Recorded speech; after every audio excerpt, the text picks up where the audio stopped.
Hello everybody, my name is Sylvia Walukiewicz.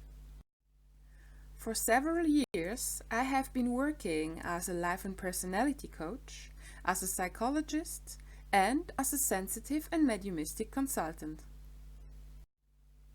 I also give workshops and seminars on various topics of spiritual development. A frequent topic with which many people come to me is that some feel alone, misunderstood, and not seen by others, although they spend almost the whole day with people. Some of them have the impression not to be emotionally close to others, even though they are sharing a lot of their time with them. Why is that? What is the reason that nowadays so many people feel alone, although the population is constantly growing? Why do so many people feel misunderstood and not seen by others, even though they have the opportunity to connect with others? A crucial reason for this is that our outer world is just a mirror of our inner world. We can only be and feel as deeply connected to others as we are connected to ourselves.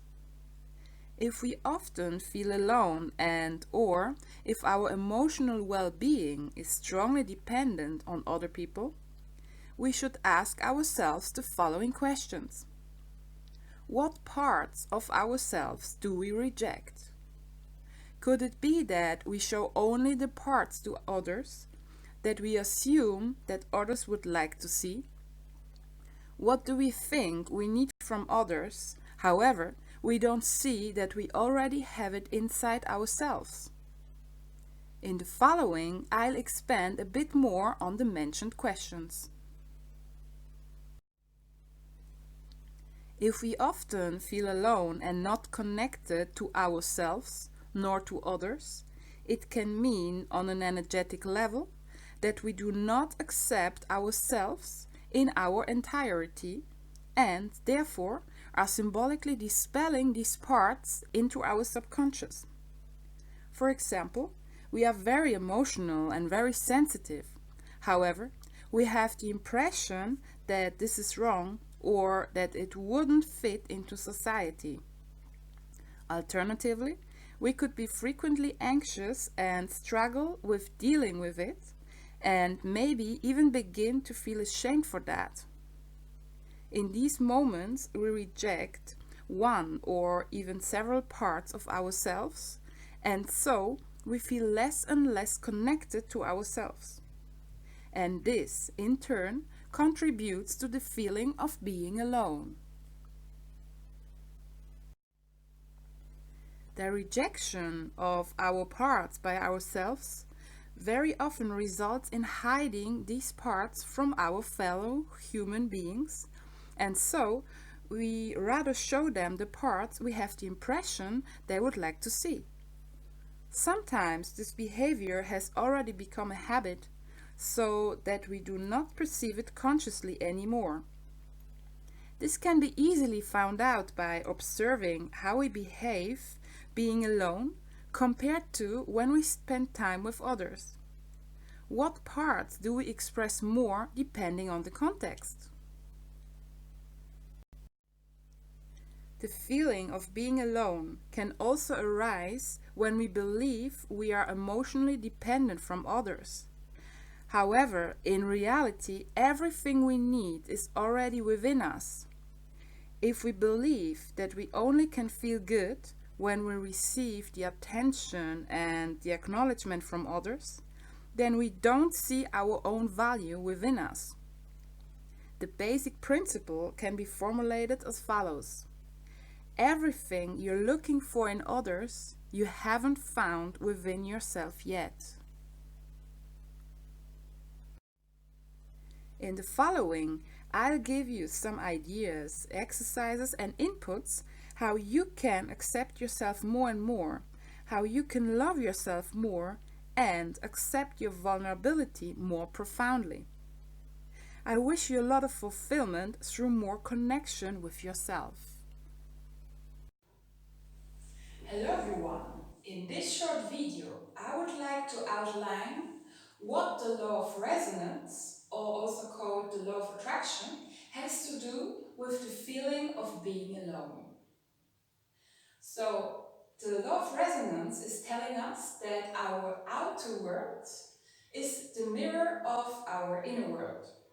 In other words, if in the moment we feel alone, misunderstood by others, not really seen by others, or even rejected, it means that somewhere within us we reject ourselves. Somewhere within us we are not understanding ourselves, and maybe we leave ourselves alone. So in the moment we perceive that other people are not really accepting us or rejecting us, I recommend you to not look for the reason or the explanation in the outer world, and not be asking yourself, why my boyfriend isn't calling me, or why my boss is rejecting and criticizing me. Oh, and in the moment he's criticizing me, why do I feel rejected? So in the moment we perceive these emotions, I recommend you to take a look inside. And then to look for the parts we have rejected ourselves. So for example, you have rejected fear. So when you're alone, and you feel that you're afraid, you don't like that. You don't like yourself. You think like, oh, if somebody would see that I'm afraid, they wouldn't like me anymore. Or they would think of me that I'm weak. And then you start to reject yourself in the moment, and maybe you prefer to hide home when you're afraid and not to show yourself. And then what happens is that you probably start to suppress the fear more and more, and in this isn't making you stronger, but instead it's making you even weaker, because you go against yourself and you are rejecting yourself more and more. The same thing can happen with other emotions like anger, which is not always really accepted in society.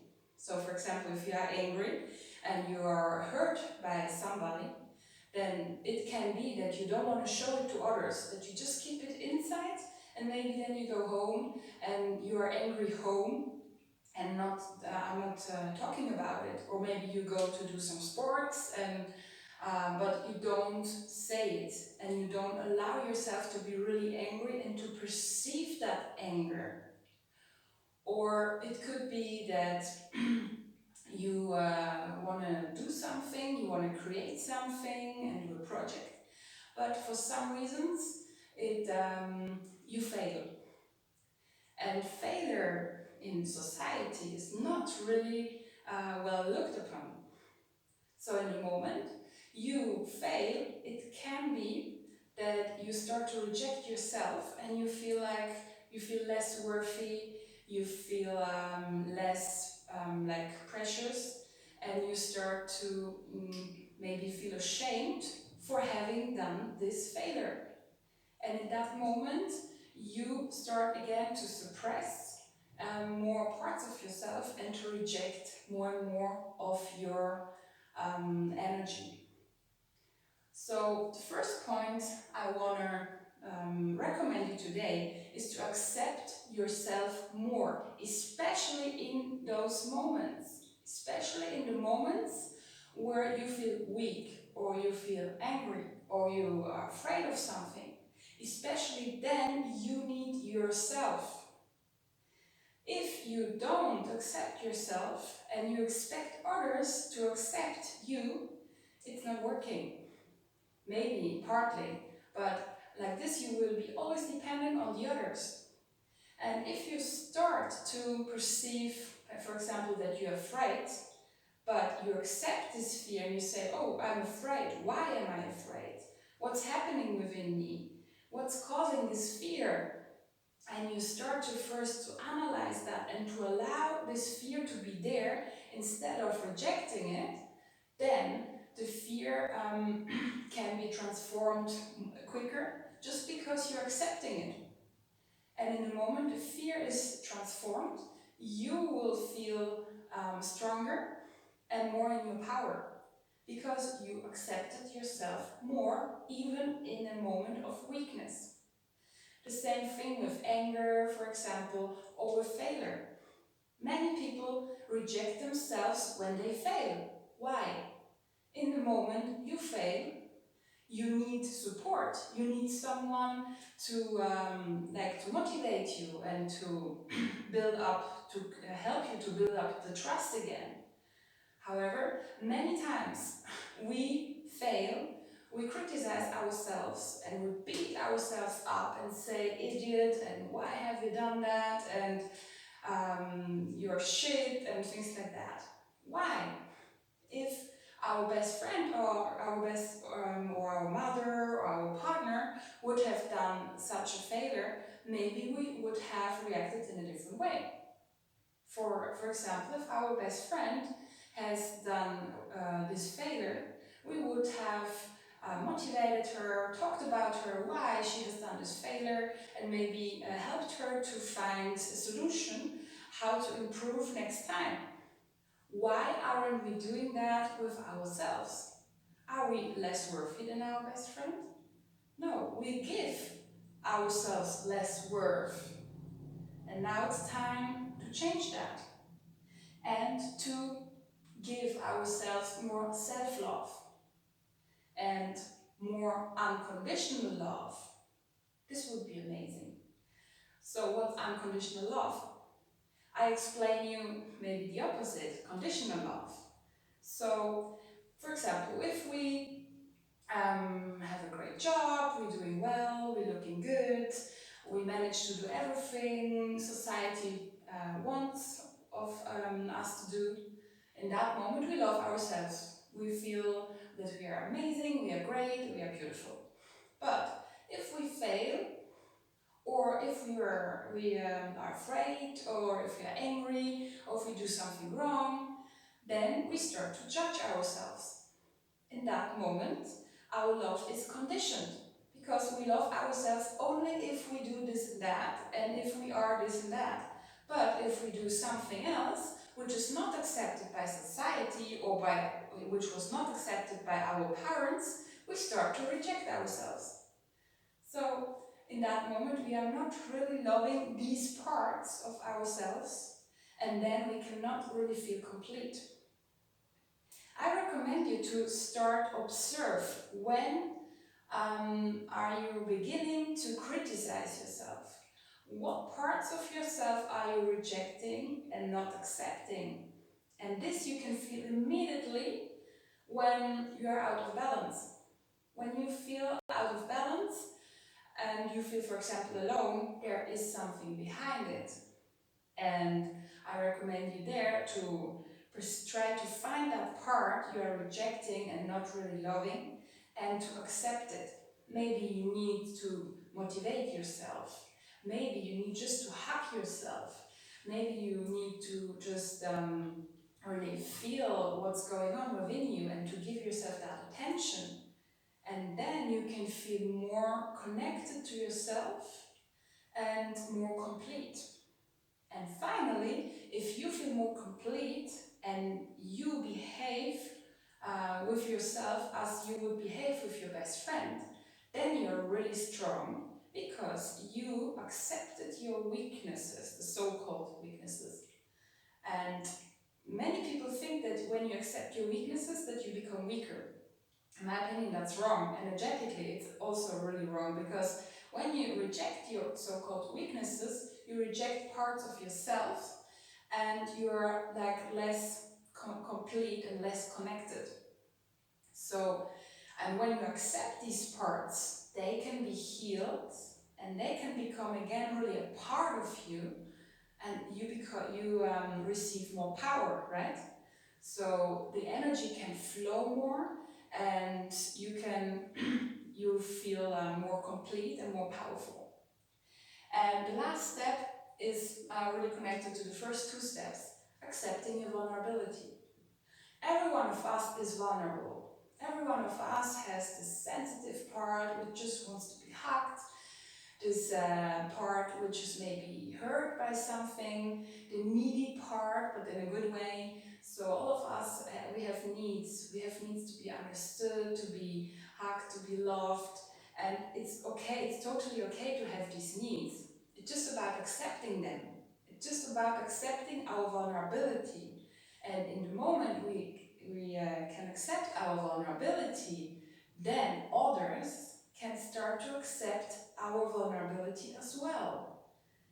And then we feel more connected, less alone, because we have always ourselves. And according to the law of resonance, we will attract exactly the same energetic state as we have within. And if our energetic state within us is harmony, is there's a lot of love, a lot of self-acceptance, and the perception of being complete and being connected, we will attract people who exactly mirror our inner energetic state. So I recommend you to maybe try these steps and think about it and perceive what's going on within you, and trying to give to those energetic parts you have rejected more acceptance, more and more self-love. And please also try to accept more your vulnerability, because this is really, really important, and this makes life really more fulfilled. So I thank you for watching this video, and see you soon.